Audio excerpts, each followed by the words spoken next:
Di antara nikmat yang sering kita nggak sadari itu adalah nikmat Allah menyelamatkan kita dari banyak kerugian. Kalau keuntungan kan kita tahu nih, karena wujud kan. Tapi kalau kerugian, kita seringnya nggak tahu karena tidak berwujud. Kalau berwujud, rugi. Kalau dihindarkan dari kerugian, pasti nggak akan ada wujudnya. Misalnya dihindarkan dari jatuh, berarti kan nggak ada lecetnya ya. Kalau lecet berarti jatuh. Kalau nggak lecet berarti nggak jadi jatuh. Nah ini berarti kan tidak berwujud. Karena nggak berwujud, seringnya kita nggak sadar kalau itu nikmat dari Allah. Tapi kita harus belajar yakin itu sering terjadi dalam hidup kita. Baik itu lecet fisik ataupun lecet hati. Berat. Karena kalau udah kerasa di hati kita kan berarti ada masalah nih. Kadang-kadang Allah menyelamatkan kita dari kekecewaan, dari marah, dari sakit hatinya. Itu kan tidak ada wujudnya karena kita diselamatkan. Tapi yakin bahwa sesungguhnya itu juga nikmat dari Allah. Makanya harus tetap bersyukur walaupun kita kadang gak bisa menghitung nikmat Allah. Karena emang gak mungkin menghitung nikmat Allah. Wa in ta'uddu ni'matallah. Gak mungkin kita bisa menghitung nikmat Allah. Gampangnya misalnya coba aja, ada nggak kita yang bisa ngitung jumlah tetes air hujan ketika turun hujan? Itu baru satu nikmat ya, hujan doang nih. Bisa nggak ngitung berapa tetes air hujan yang jatuh ketika kita lagi musim hujan? Atau sekali hujan aja nih, setengah jam berapa tetes? Nggak ada yang bisa ngitung. Itu aja nggak sanggup, apalagi nikmat-nikmat yang lebih besar. Nah, jadi tetap walaupun kita nggak sadar nikmat Allah apa, tapi kita pakainya bukan cuma dengan logika. Hidup saya kayaknya gini-gini aja logikanya nih. Tapi kalau kita beriman sebetulnya nggak gini-gini aja. Hidup kita tuh harusnya lebih parah dari ini nih. Hidup kita tuh harusnya banyak masalah. Cuman sebagian besar masalah udah Allah hindarkan. Udah Allah selamatkan kita dari masalah-masalah itu. Cuman dikasih sebagian kecil sebagai pengingat buat kita. Kadang-kadang kalau nggak dikasih masalah sama sekali kita suka jauh dari Allah. Karena Allah kangen. Di antara hadis kangennya Allah kepada kita tuh, Allah kalau kangen kepada hambanya dikasih ujian. Hamba yang kayak gimana? Hamba yang kalau nggak dikasih ujian nggak deket sama Allah. Sehingga kalau Allah kangen sama kita, yang nggak deket sama Allah nih suka lupa sama Allah, Allah kasih kita ujian. Tapi ujian yang dikasih juga ujian yang insya Allah masih ketahan sama kita. Karena Allah gak mau ngasih kita ujian yang mencelakai kita. Kalau itu terjadi namanya bukan ujian, tapi namanya azab. Dan insya Allah orang beriman gak dapat itu. Yang dapat kayak gitu tuh kelasnya udah kelas Firaun, Haman, Korun, Namrud ya. Abu Jahal, Abu Lahab itu kayak gitu tuh. Tapi kalau kelas orang muslim yang udah beriman cuman gak soleh-soleh amat, insya Allah yang dikasih bukan azab, yang dikasih adalah ujian. Kenapa? Allah kangen dengerin curhat kita di sepertiga malam. Allah kangen ngeliatin kita menangis dan manja kepada Allah. Allah kangen kita bangun tengah malam atau sepertiga malam berdoa kepada Allah. Allah kangen kita berdiri dan sujud dengan waktu yang lama. Kadang-kadang sujudnya setengah jam, saking lagi berserah diri kepada Allah. Allah kangen. Makanya dikasih ujian dikit. Tapi ujian yang dikasih ke kita tuh sedikit dibandingkan yang Allah hindarkan dari kita. Tapi mana buktinya dihindarkan? Kalau ada buktinya namanya gak dihindarkan. Kalau sudah wujud namanya kena. Kalau gak kena pasti gak ada wujudnya. Terus gimana kita tahu? Kita mungkin gak tahu. Tapi kita bisa meyakininya, iman. Makanya yang dipakai bukan hanya logika tapi juga iman. Karena Allah Subhanahu wa taala menyelamatkan kita siang dan malam. Kulla yaumin huwa fi sya'n. Itu ayatnya. Kulla yaumin huwa fi sya'n. Setiap hari Allah sibuk menyelamatkan kita. Salah satu tafsir dari kalimat fi sya'nin adalah Allah sibuk menyelamatkan kita. Setiap hari kulla yaum. Sibuk menyelamatkan fulan-fulan, sebanyak jumlah manusia, sebanyak itulah yang Allah selamatkan. Bukan cuma mukmin, bahkan orang kafir juga kadang Allah selamatkan. Cuman di dunia, kalau di akhirat beda lagi ceritanya. Kalau di dunia rahmat Allah semuanya dikasih, baik kepada mukmin ataupun kepada yang tidak mukmin. Dikasih rahmat Allah di dunia, tapi di akhirat hanya berlaku bagi orang-orang yang beriman. Kenapa orang yang tidak beriman kok dikasih rahmat Allah di dunia? Karena di sisi Allah dunia itu kecil, gak terlalu berharga, makanya dikasih semuanya. Akhirat itu berharga, makanya dikasih buat yang Allah sayangi, yang Allah pilih doang, yaitu orang yang beriman. Jadi jangan sampai kita berpikir Allah tuh kayaknya gak fair, kok orang gak beriman dikasih rahmat di dunia? Karena dunia itu gak terlalu berharga di sisi Allah. Seandainya dunia itu ada harganya walaupun sebelah sayap nyamuk, gitu kan hadisnya, gak akan Allah kasih itu dunia kecuali kepada orang beriman. Tapi berhubung lebih ringan daripada sebelah sayap nyamuk, dikasih kepada semuanya. Ibaratnya kalau kita ngasih kayak ngasih lagi jalan gitu ya, naik angkot misalnya, naik angkot terus sama istri nih naik angkot berdua, terus pas turun angkot harga angkotnya tuh misalnya 3.000, udahlah kasih aja 5.000. Karena 2.000 yang kita kasih, nggak mungkin istri kita komplain. Kemarin aku minta nggak dikasih, nggak akan mungkin kan? Kenapa? Cuma 2.000. Tapi coba ngasih 100.000. Beda tuh. Karena dia sesuatu yang ringan, maka tidak perlu komplain. 2.000 doang, saya juga dikasih lebih dari itu. Harusnya kita sadar bahwa dunia itu 2.000-an. Dunia itu cuma 2.000-an. Nggak terlalu berharga lah. Walaupun tetap butuh, nggak berharga juga butuh. Sehingga ketika ada orang yang tidak beriman dikasih 2.000-an kayak gini, kita yang beriman jangan sirik. Mending saya nggak beriman kalau kayak gitu. Ternyata nggak beriman juga dapat tuh banyak. Nggak banyak, cuma 2.000-an. Ya kita mah dikasih lebih banyak dari itu. Cuman yang dilihat 2.000-nya, bukan yang ratusan ribunya. Ini artinya teman-teman, yuk kita tetap belajar bersyukur kepada Allah. Walaupun kita nggak sadar nikmat Allah itu apa. Kita nggak bisa ngitung dengan logika kita. La tuhsuha, nggak mungkin bisa dihitung dengan logika. Tapi kita masih punya logika iman. Dan kita yakin kulla yaumin huwa fi sya'n. Setiap hari itu Allah ngasih nikmat buat kita. Setiap hari itu Allah menyelamatkan kita dari banyak masalah. Setiap hari. Bukan pernah tuh dulu gua nyelamatin lo, enggak. Setiap hari diselamatin. Kita ada orang yang kadang-kadang nyelamatin kita dari satu musibah, itu kan berjasa dan kita kayak ngingat seumur hidup kan ya. Dianggap kayak orang yang paling berjasa dalam hidup kita. Dulu hampir putus gara-gara dia nggak jadi putus gitu. Nyambung lagi dalam bentuk yang halal misalkan ya. Berarti kan dia paling berjasa nih. Kalau nggak gara-gara dia nih udah putus tuh. Kalau nggak gara-gara dia udah cerai nih. Alhamdulillah gara-gara si fulan, gara-gara ustadz itu, gara-gara teman saya, gara-gara orang tua. Kita yang tadinya hampir bercerai, gak jadi bercerai kan dia berarti berjasa banget dalam hidup kita. Menyelamatkan rumah tangga. Allah menyelamatkan kita dari yang kayak gitu-gituan tuh kulla yaum, setiap hari. Kalau yang belum menikah, setiap hari Allah menyelamatkan kita dari zina. Apalagi kita hidup di zaman fitnah.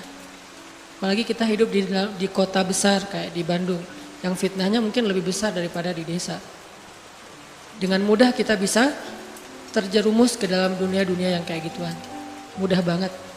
Tapi setiap hari diselamatin, besok diselamatin lagi, lusa diselamatin. Walaupun seringkali Allah pengen nyelamatin kita, kitanya aja yang kekeh gak mau diselamatin. Udah jatuh, Allah selamatkan dari apa? Dari makin terpuruk. Kadang-kadang kan jatuh ketiban tangga nih. Jatuh doang gak ketiban tangga. Allah selamatkan. Kalau gak diselamatkan 100%, minimal diselamatkan sebagiannya. Supaya kita gak benar-benar hancur. Itu sering. Yang pernah merasakan masa-masa kelam di masa lalunya, harusnya kan ketika kita dulu kayak gitu kita mungkin udah mati kali ya. Yang sering tawuran misalnya, yang sering tarung di jalan, alasannya alasan sepele gitu. Kayak kemarin saya pas ke Jakarta ada acara di daerah Bintaro tuh, lagi jalan, ada tawuran pelajar, pada bawa golok, bawa samurai, bawa celurit segala macam.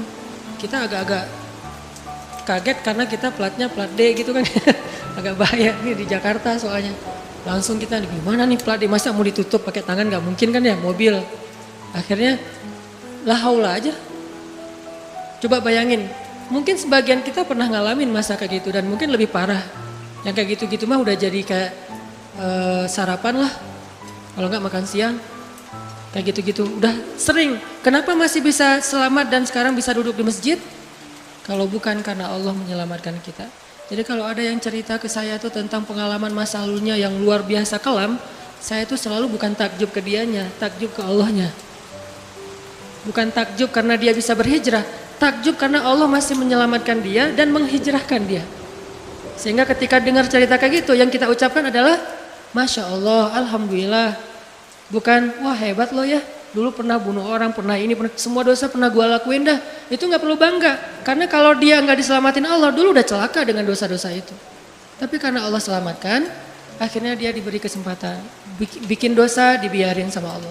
Bikin dosa dibiarin, bukan dibiarin berbuat dosa, dibiarin supaya dia kembali kepada Allah, dikasih kesempatan. Dan itu gak sehari, bertahun-tahun kan kita kayak gitu. Ngasih aja Allah biarin, masih Allah kasih kesempatan. Ini artinya teman-teman, benar kulla yaumin huwa fi sya'an. Setiap hari itu Allah selalu jagain kita. Setiap hari itu Allah selalu nyelamatin kita dari banyak masalah. Kalau yang udah nikah, mungkin di hari-hari pertama atau tahun-tahun pertama nih pengalaman pernikahan ya. Ya nggak apa-apa deh. Sedikit lah ya, saya mah nggak terlalu berpengalaman. Ada yang lebih berpengalaman dari saya lah ya. Ada sedikit pengalaman. Biasanya orang yang baru nikah ujiannya itu 3 tahun pertama. Kalau dia bisa ngelewatin masa 3 tahun pertama, insya Allah agak lebih mudah ke depannya. 3 tahun pertama ini paling berat. Apalagi kalau dia nikahnya alhamdulillah gak pacaran. Kalau pacaran kan ujiannya udah sebelum nikah udah banyak ujian ya. Pas sudah nikah ya udah selesai. Bukan udah selesai ujiannya, udah gak ada yang perlu udah hambar aja. Udah plain ya. Pernah gitu Ustaz? Enggak sih. Untung ya, untung. Alhamdulillah gak pakai pacaran. Soalnya yang pacaran diputusin melulu. Jadi yang udah pacaran lama, pas udah nikah, kita mau ngapain lagi ya? Kayaknya udah semua ya. Oh iya, udah semua. Bulan madu dari dulu juga udah sering. Kan udah agak-agak plain gitu kan. Tapi kalau yang belum nikah, belum pacaran, nikah nih. Jadi kayak benar-benar baru pacaran, cuman ada konsekuensi lain yang mungkin ini jadi kayak semacam ujian lah biar sabar. Masa-masa adaptasi, masa-masa saling mulai mengerti, oh ternyata kamu tuh kayak gini dan segala macam. Apalagi kalau baru nikah langsung LDRan kan berat banget tuh. Nikah LDRan, pacaran LDRan aja berat. Bener gak sih? Nggak ngaku Pacaran LDRan aja berat, apalagi nikah LDRan. Kenapa? Pacaran itu kan masih banyak pantangan. Nikah kan udah masih banyak ibadahnya. Tapi nggak boleh ibadah, coba gimana? Nggak sengsara tuh, merana kan? Harusnya boleh tapi nggak boleh. Yang tadinya nggak boleh aja sengsara, apalagi udah boleh. Nah ini artinya setiap hari dalam tahun-tahun pertama pernikahan kita bisa aja mengatakan, udah deh, saya talak kamu. Apalagi laki-laki. Kalau nggak sabar dikit keluar kata-kata talak. Kalau udah keluar nggak bisa ditarik lagi tuh. Karena kalimat itu walaupun guyon tetap kena kan. Guyon aja kena apalagi serius. Enggak usah, saya waktu itu lagi dikuasai amarah. Emang ada yang cerai dalam keadaan nyaman. Kita talak yuk gitu. Nggak ada kan. Yang namanya cerai pasti marah tuh. Jadi nggak ada istilah gara-gara marah terus talaknya nggak berlaku, nggak. Maksud marah yang nggak berlaku talak itu kalau sampai hilang akal. Tapi rata-rata kita masih berakal sih walaupun marah juga. Karena ada orang yang marah tuh kemudian dia jadi kayak orang yang gila gitu gara-gara marahnya itu hilang akal. Tapi kalau masih berakal, masih mukallaf, masih bisa berpikir, ya namanya cerai nggak ada yang nggak marah. Yang namanya cerai pasti marah. Aku talak kamu. Gak ada, udah talak manggilnya say. Udah gitu pakai emoticon yang love gitu. Tapi talak kan agak-agak klise ya. Gak ada, pasti emoticonnya tuh berderai-derai atau hatinya terbelah kan gitu kan ya. Lagi rame soalnya tuh yang kayak gitu-gitu. Ini artinya bahwa yang namanya talak gak ada nyamannya. Pasti lagi marah dan tetap berlaku teman-teman. Kalau gak Allah membimbing lisan kita, mungkin hari kedua udah talak. Kalau Allah nggak membimbing hati kita, mungkin bulan pertama udah talak. Berarti kulla yaumin huwa fi sya'an. Sebetulnya kalau dengan logika iman, harusnya kita yakin Setiap hari itu Allah pasti nyelamatin kita, setiap hari. Cuman karena udah diselamatin jadi nggak ketahuan. Kalau nggak diselamatin ketahuan. Tadi mau jatuh di jalan nih, naik motor nih. Mau keserempet harusnya jatuh. Tapi nggak jadi keserempet. Atau keserempet dikit nggak jatuh. Kan kita suka lupa kalau kayak gitu kan nih. Kalau udah jatuh baru ingat. Kan saya tadi udah baca bismillah, kenapa masih jatuh? Gitu kan? Tapi kalau nggak jatuh, kita lupa bahwa ternyata perjalanan kita itu dilindungi oleh Allah. Sehingga kalau udah sampai bilang, alhamdulillah. Jadi banyak yang kita nggak bisa ngitung karena memang tidak terjadi. Kenapa nggak terjadi? Allah yang menyelamatkan kita. Kulla yaumin huwa fi sya'an. Sehingga tetap walaupun mungkin kita nggak ngerasain, bilang aja alhamdulillah, alhamdulillah setiap hari aja gitu. Karena nggak ada ruginya juga kita ngomongin alhamdulillah. Satu-satunya kata atau nama yang nggak rugi disebut cuma nama Allah. Dan satu-satunya nama yang rugi kalau disebut nama mantan. Itu nggak enak banget nyebutnya. Kadang-kadang lagi ngobrol sama teman atau lagi kenalan di dalam kampus nih ya, atau kelas anak baru ceritanya. Kan kenalan nih, dipanggil nama sama guru satu-satu. Pas ada satu nama misalnya namanya siapa gitu kan ya. Kita sendiri yang pas nama itu disebut langsung meriang. Nah kamu kenapa? Itu nama mantan saya bu. Kan suka gitu ya. Sampai ada nama jalan bisa buat dia kegeeran sendiri. Saya pernah di Masjidil Haram ada salah satu nama gate, nama gate tuh, bukan gate Masjidil Haram ya. Kalau gate Masjidil Haram semuanya nama cowok, kan nggak mungkin saya punya mantan cowok kan. Salah satu gate di hotel lah, itu namanya tuh nama, pokoknya nggak usah disebut, ketahuan ntar, di stalking lagi ya. Ada salah satu gate di hotel besar kayak Zam-Zam Tower gitu, gate-nya tuh namanya nama seseorang. Pas ngeliat tuh, gitu doang. Coba bayangin, nama aja bisa bikin kita calangap? Nama, coba. Jadi satu-satunya nama yang kalau disebut itu bikin kita nggak nyaman, itu nama muatan. Dan satu-satunya nama yang kalau disebut bikin kita dapat kebaikan, cuma nama Allah Subhanahu Wa Taala. Setelah itu baru nama Muhammad Sallallahu Alaihi Wasallam. Makanya nggak ada ruginya lah bilang bismillah, innalillah, astagfirullah, masya Allah, subhanallah dan segala macam yang ada kata Allahnya. Sehingga Nabi bilang segala sesuatu yang di dalamnya ada nama Allah maka diberkahi. Dan segala sesuatu yang di dalamnya tidak ada nama Allah maka tercabutlah kebaikannya. Jadi nggak ada rugi. Sehingga sampai nama orang aja yang paling baik itu adalah Abdullah sama Abdurrahman. Walaupun manggilnya Dul, El, tapi tetap namanya bagus nih, Abdullah, Abdurrahman. Kepanjangan prolognya. Tapi ada hubungannya, Allah itu kalau kangen sama kita, Allah kasih kita ujian. Makanya jangan bikin Allah ngasih kita ujian kalau kangen, tapi ngasih kita nikmat. Kenapa Allah kasih kita nikmat? Soalnya kita udah biasa, gak perlu diuji juga, udah tetap setiap malam tuh curhat sama Allah. Bukan pas lagi banyak masalah doang baru curhat. Kalau pas banyak masalah doang baru curhat, berarti pas kita lagi normal, kita lama tuh gak ketemu Allah. Gak pernah miss call Allah, gak pernah japri Allah, gak pernah curhat ke Allah, gak pernah DM. Kan Allah kangen nih, kemana ya dia kok gak pernah DM saya? Kok gak pernah miss call saya? Kok gak pernah japri ke saya? Padahal online-nya sering loh.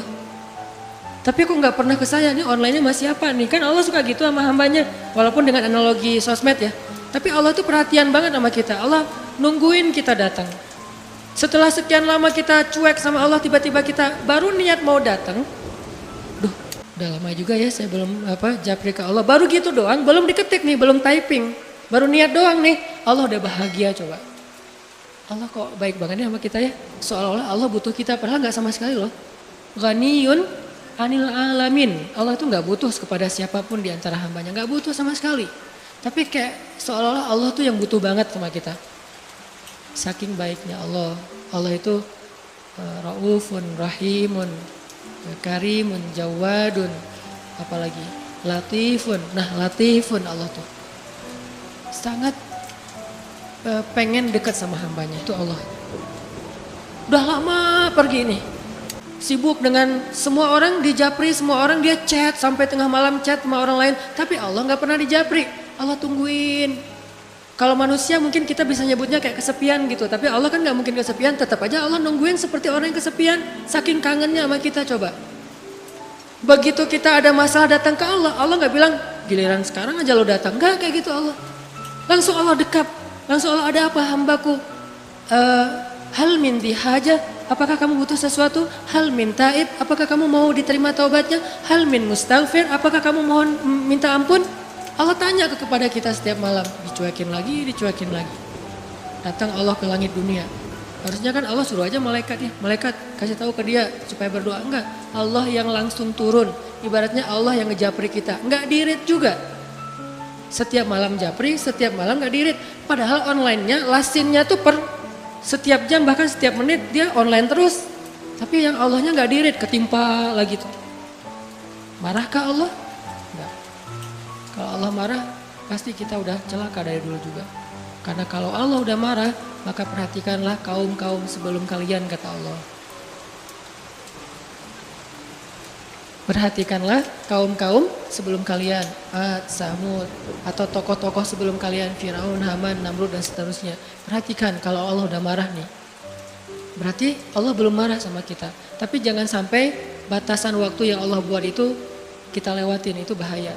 Karena kalau Allah sudah menentukan waktunya, gak bisa ditolak lagi sama kita.